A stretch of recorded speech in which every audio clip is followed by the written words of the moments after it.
Hallelujah. जय मसीह की। मैं परमेश्वर की उपस्थिति में आप सभी का स्वागत करती हूँ। आज हम पढ़ेंगे मरकुस अध्याय 3 के 13 से। इससे पहले की वीडियो में हम अध्याय 3 1 से 12 तक पढ़ चुके हैं, जिसमें हमने पढ़ा कि प्रभु यीशु मसीह ने किस प्रकार से सूखे हाथ वाले व्यक्ति को चंगा किया और उनके पीछे किस प्रकार से भीड़ चला करती थी। अब हम आगे के अध्याय में पढ़ेंगे कि प्रभु यीशु मसीह के प्रेरितों की नियुक्ति के बारे में, यीशु का बाल जबूल के बारे में और यीशु मसीह की माता और भाई के बारे में।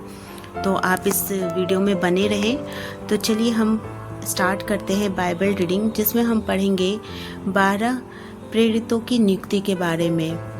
फिर वह पहाड़ पर चढ़ गया और जिन्हें वह चाहता था उन्हें अपने पास बुलाया और वह उसके पास आए।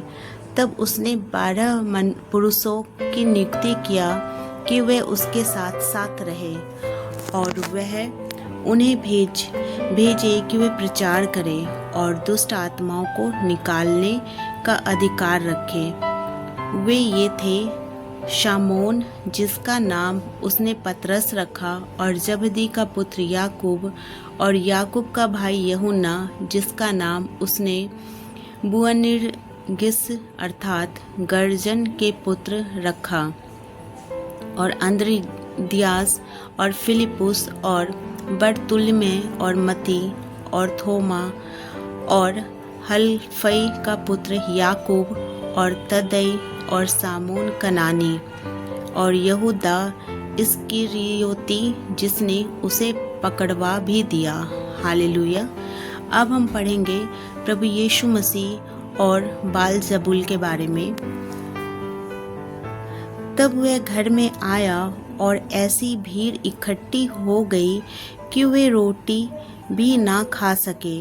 जब उसके कुटुंबियों ने यह सुना तो वह उसे पकड़ने के लिए निकले, क्योंकि वे कहते थे कि उसका चित्त ठिकाने नहीं है। शास्त्री भी जो यरूशलेम से आए थे यह कहते थे, उसमें शैतान है और वह दुष्ट आत्माओं के सरदार की सहायता से दुष्ट आत्माओं को निकालता है। हालेलुया। इसलिए वह उन्हें पास बुलाकर उनसे दृष्टांतों में कहने लगा, शैतान कैसे शैतान को निकाल सकता है? यदि किसी राज्य में फूट पड़े तो वह राज्य कैसे स्थिर रह सकता है?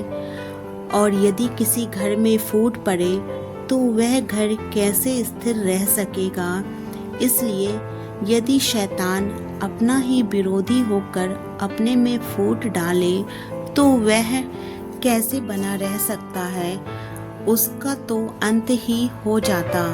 परंतु कोई मनुष्य किसी बलवंत के घर में घुसकर उसका माल नहीं लूट सकता, जब तक कि वह पहले उस बलवंत को बांध ना ले, और तब उसके घर को लूट ना लेगा।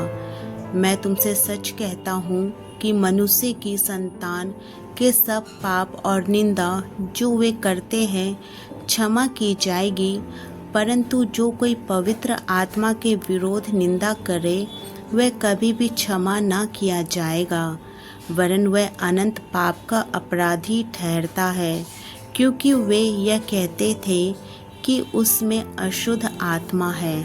हालेलुया। अब हम पढ़ेंगे यीशु मसीह की माता और भाई के बारे में। तब उसकी माता और उसके भाई आए और बाहर खड़े होकर उसे बुलावा भेजा।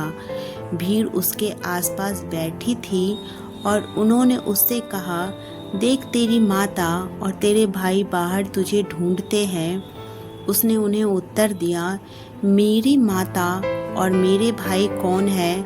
और वह उन पर जो उसके आसपास बैठे थे दृष्टि करके कहा, देखो, मेरी माता और मेरे भाई ये हैं, क्योंकि जो कोई परमेश्वर की इच्छा पर चले वही मेरा भाई और बहन और माता है।